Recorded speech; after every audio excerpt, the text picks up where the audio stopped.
Hello, this is Reaction Mechanisms 14.6. So, what are reaction mechanisms?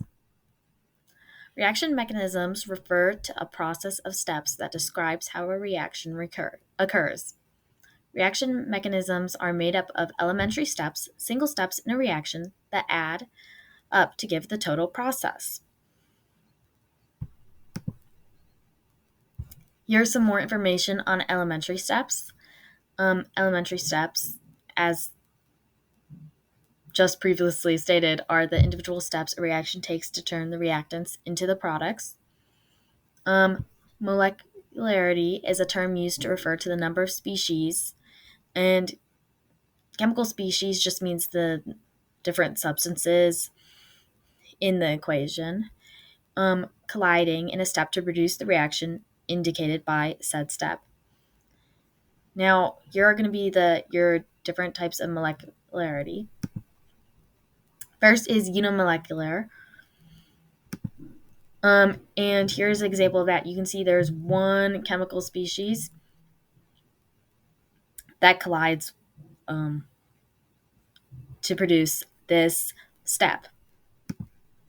Next is bimolecular.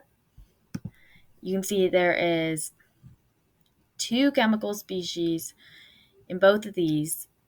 This one has one HI and another HI colliding, and this one has two different chemical species colliding to produce the reaction. And then we have termolecular, which is the rarest one, and you can see that there is two carbon monoxides and an oxygen molecule colliding to produce this reaction in this one, and then this one has two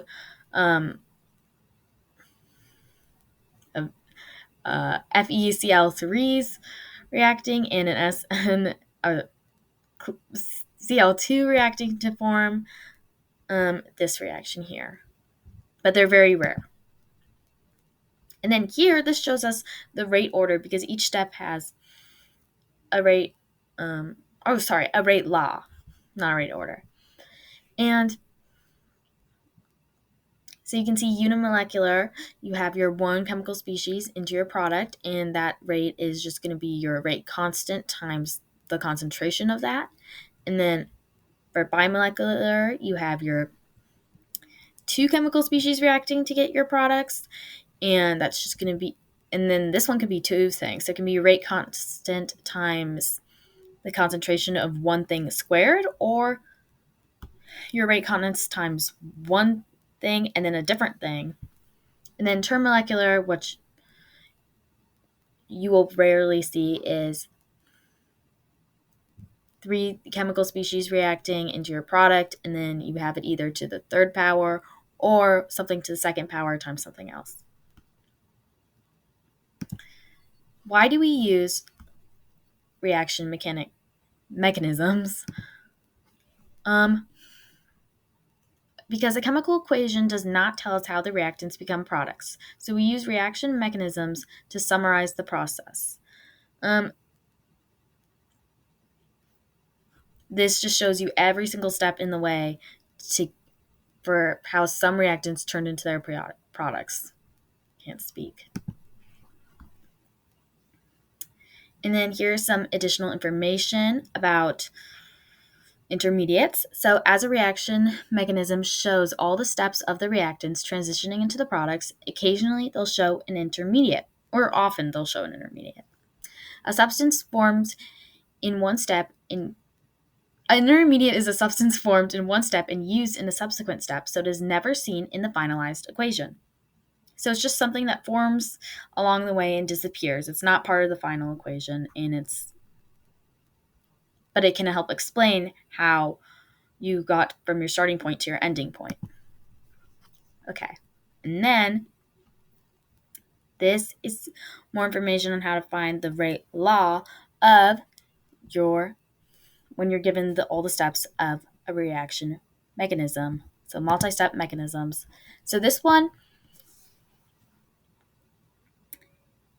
your multi-step mechanism will be determined, will have a rate determining step, which is the slowest step. So this is how you find the rate law when when the slowest step is the first step. So here's an example here. You can see that the first step says slow, and essentially you just look at it. You can figure out that it's bimolecular, see, because you have two different chemical species interacting to get to your products. And then you can take the rate law by just by seeing what are your reactants, putting them down, and multiplying it by your constant. And it's just pretty straightforward and really simple. Now, if your second step is the slow step, it gets a lot more complicated and you have to use substitution. So to find the rate law, solve for the concentration of the intermediate in the first step.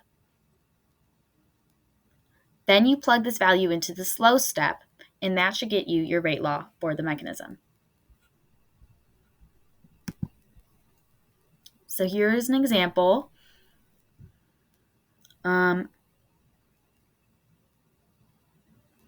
You can see N2O2 is an intermediate, as well as N2O, but so your slow step, since it determines it, you can write the rate law from that. So you can see that's how you get K times N2O2 times H2. And then, because N2O2 is an intermediate, so it's not going to be in your final rate law, you can use the equilibrium given in the step 1 to find, let's move me so you can see it. Okay. And substitute it using a rule that we know that the forward rate equals the reverse rate. So you can take the rate law both sides. So you have NO to the second power times K, and then K equals N2O2 to substitute in for K. First of all, the K's on both sides cancel out, but then you can take the N2O2 and replace it with NO to the second power, which will get you your final rates law. Okay. And then lastly, just reiterating what is necessary for a mechanism to be valid. Let's move me again. Elementary steps must add to give the overall equation. So when you're going through all your steps, like in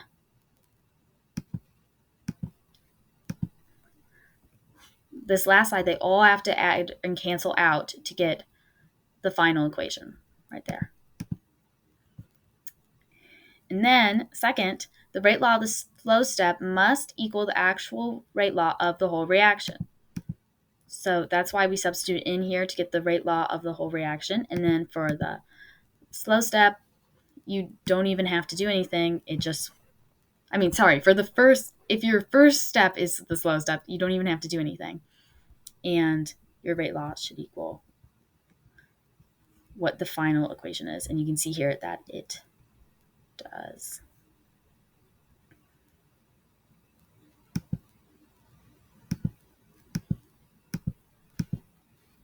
Thank you.